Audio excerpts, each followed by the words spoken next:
Hi, this video is a response to Denise Minger's presentation, Lessons from the Vegans.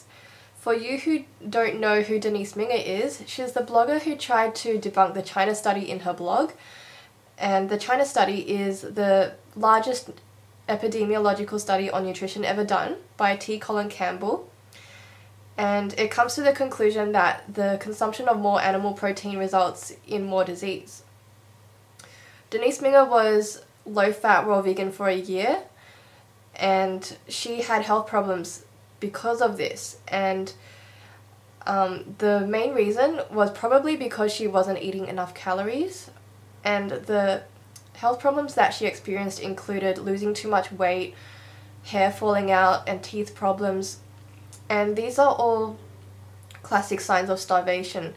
So that was a likely reason that 80-10-10 or low-fat raw vegan didn't work out for her.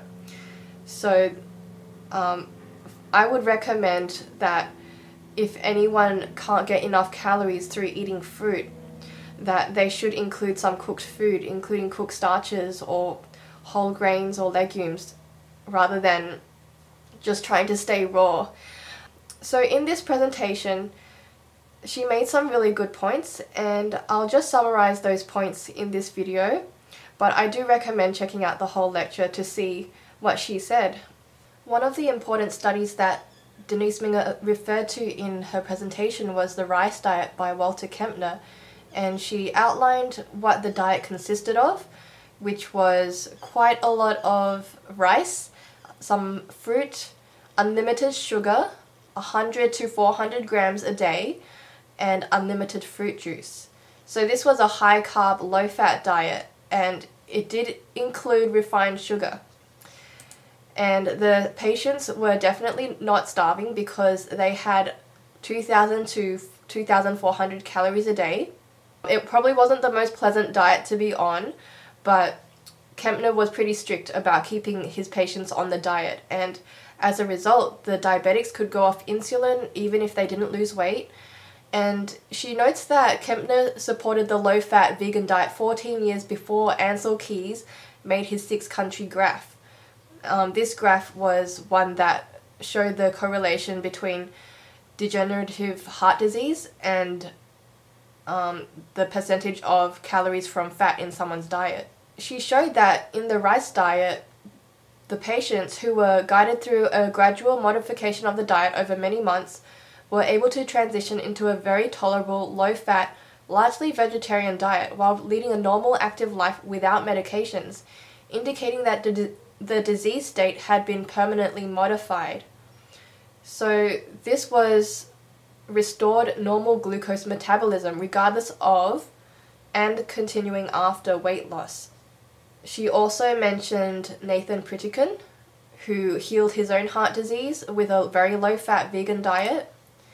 She also pointed to Caldwell Esselstyn's diet, which was an oil-free vegan diet to treat heart disease. And the first study that he did halted progression of heart disease in 100% of the adherent patients.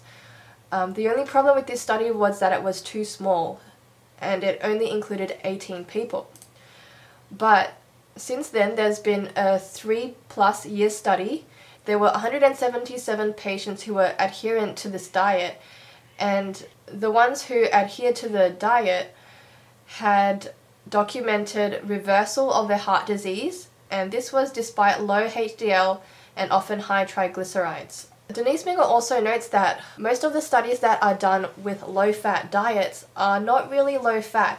There are still 30% of calories coming from fat, and you can get different results with diet when the fat is around 10 to 15%. And Denise Minger also highlights that there's consistency with the results obtained by different doctors. They all come to the same conclusion, that a low-fat vegan diet is one that can reverse disease. The lessons that Denise Minger learned from the vegans, according to this presentation, was that a low-fat plant-based diet may be a therapeutic option for those who struggle on low-carb. And the people who might do best on the high-carb diet would be high amylase producers or ApoE4 carriers. She also notes that this diet may be able to heal and restore glucose tolerance, which generally doesn't happen with low carb or keto diets.